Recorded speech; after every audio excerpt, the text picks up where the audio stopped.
자, 말씀 같이 있습니다. 시작. 이러므로 내가 네게 말하노니 그의 많은 죄가 사하여졌도다. 이는 그의 사랑함이 많음이라. 사함을 받은 일이 적은 자는 적게 사랑하느니라. 누가복음 7장 47절 말씀. 아멘. 예수님이 하신 이야기죠. 예수님이 아주 중요한 얘기를 하셨어요. 어떤 얘기인지 볼게요. 자, 와, 금 항아리처럼 보이는 거 있어요. 보석으로 꾸며졌고, 와, 이렇게 귀한 그릇에 담긴 것은 더 귀할 거예요. 더 귀할 거예요. 이것이 무엇이냐면 향유라는 것이에요. 향유. 네, 향유인데 아주 값비싼 향수라고 생각하시면 되는데, 그 값어치가 어느 정도 되냐면 아파트 한 채라고 해둘까요? 네, 네, 그 정도 되는 아주 네, 귀하디 귀한 향유병이 여기 있습니다. 자, 한 여인이 나와요. 아유, 네. 동네 사람들은 이 여인을 보고 수근수근 저기 죄 많은 여자가 지나가. 아유, 그런 죄도 지었다며? 그런 죄도 지었지? 라고 얘기하면서 없는 소문 다 부풀리면서 얘기하니까 이 사람은 너무 힘들었어요. 눈물을 뚝뚝뚝뚝 흘리며 슬퍼하게 되는 것이죠. 그런데 하루는 예수님에 대한 이야기를 들어요. 예수님이 오셨대. 예수님이 우리 마을에 오셨대 라는 이야기를 듣고 저 눈물 뚝뚝 흘리던 여인이 소망을 가지게 됩니다. 나 같은 죄인도 예수님 한번 만나봤으면, 예수님이 우리 동네에 오셨으니까 예수님을 꼭 만나보고 싶어라고 생각을 하게 되었어요. 자, 예수님을 꼭 만나고 싶어라고 생각하는 여인은 예수님을 찾아갈까요? 안 찾아갈까요? 네, 찾아가요. 자, 내가 너무나 사랑하고 내가 너무나 좋아하는 예수님 꼭 만나고 싶어 라고 하지만 언제나 있는, 우리에게 있는 현실적인 문제가 있죠.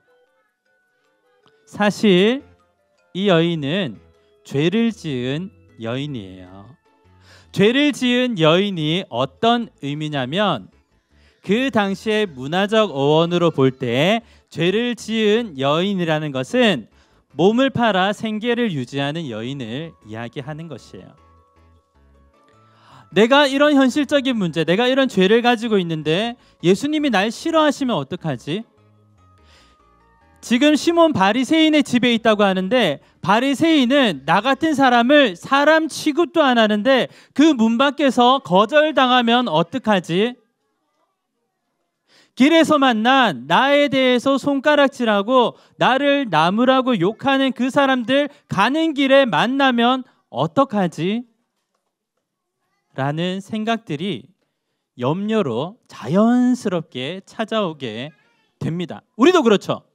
예수님을 만나고 믿음으로 조금만 살려고 하면, 믿음으로 한 걸음만 내디디려고 하면 이런 자연스러운 방해들이 찾아오는 것이죠. 아버님, 신속하게. 네. 네네. 자, 그래서 이 여인의 염려에도 불구하고 이 여인은 예수님을, 그래, 예수님을 만나야 되겠어라고 생각합니다. 이 여인이 어디 갔나요? 사라졌죠.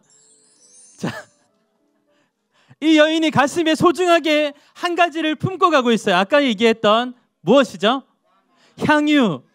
자신에게 있는 가장 중요한 것을 가지고 예수님께 드리려고 품에 품고 가고 있습니다. 와, 그 마음이 어떨까요? 예수님 만나러 가는 이 마음이 어떨까요, 여러분? 우리도 오늘 가슴에 제일 소중한 것을 품고 예배에 나오신 거잖아요. 네, 그 마음이 어떨까요? 빨리도 가네요. 자, 예수님이 계신 시몬의 집으로, 바리새인 시몬의 집으로 왔습니다. 이 사람이 바리새인이에요. 자, 지지난주에 추석 전에 제가 말씀을 드렸는데, 바리새인들은 죄인과 세리와는 식사하지 않는 구별된, 아주 구별된, 스스로 구별된 사람이었어요. 그런데 바리새인 시몬이라는 사람은 특이하게도 바리새인이면서 예수님을 식사에 초대했어요.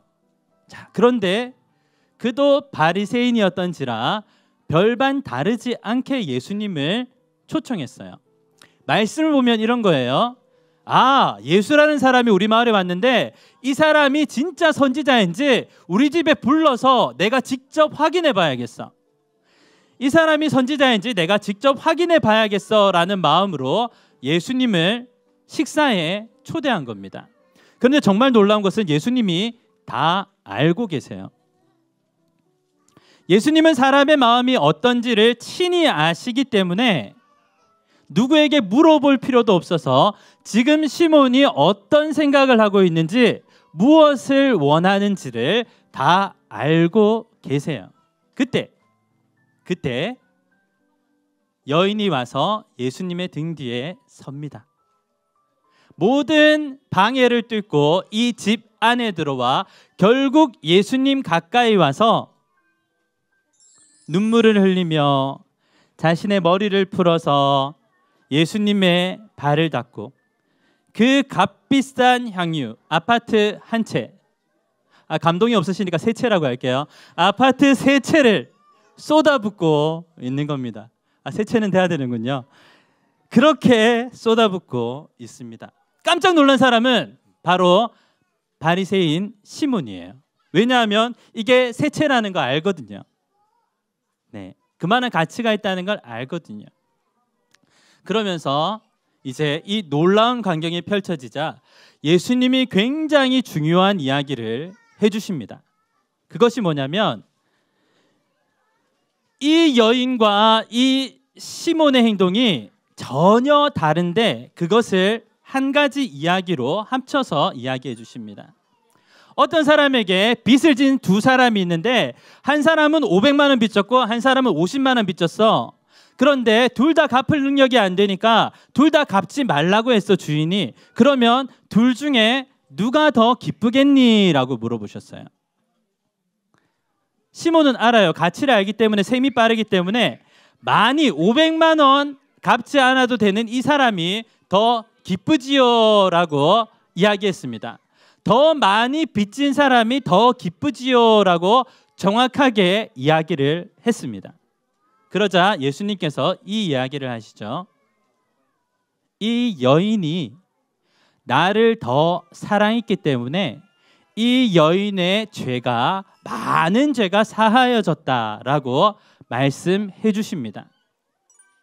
그런데 이 여인은 값비싼 향유, 아파트 세 채의 가격을 부어서 나를 사랑했음에도 너는 나에게 발 씻을 물도 주지 않았고, 너는 상투적인 인사지만 내 볼에 입을 맞추지도 않았고, 너는 감람유도 붓지 않았지만 이 여인은 그 값비싼 향유를 나에게 부어 주었단다 라고 이야기를 하시는 것이죠.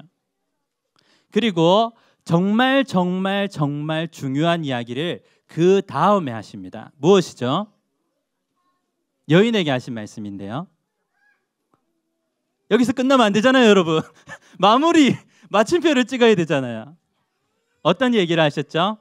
예수님께서 가라, 너의 믿음이 너를 구원하였다 라고 이야기하는 것입니다.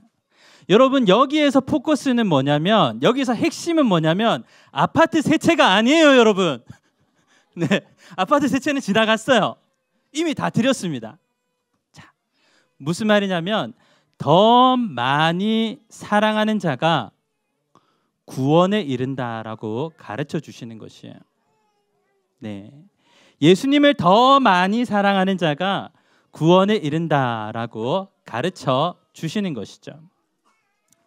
사랑하는 여러분, 우리가 꼭 기억해야 할 말씀이 바로 이 부분입니다. 항상 우리는 세상을 살아가기 때문에 우리는 자연스럽게 계산적일 수 있습니다. 아니요, 사실 다 계산적이죠. 나에게 유익이 되는 삶을 찾고 나에게 잘 되는 삶을 찾아서 우리는 늘 하루하루를 살아가는 것이죠. 더 잘 살기 위해 오늘을 사는 우리들에게 예수님은 분명하게 말씀하고 계십니다. 더 잘 살려고 하는 것이 아니라 더 사랑하려고 사는 것이란다 라는 것을 가르쳐 주시는 것입니다. 사랑하는 여러분, 우리의 모든 관심이 잘 사는 것을 향해 달려갈 때 우리 주님의 말씀은 오늘 우리에게 더 사랑하는 법에 대해서 가르쳐 주신다는 것입니다. 사랑하는 여러분, 우리가 믿음으로 살아야 우리의 내일이 더 행복해질 수 있는 것입니다. 우리가 행복하게 살아야 우리의 자녀들이 더 믿음으로 살 수 있는 것입니다.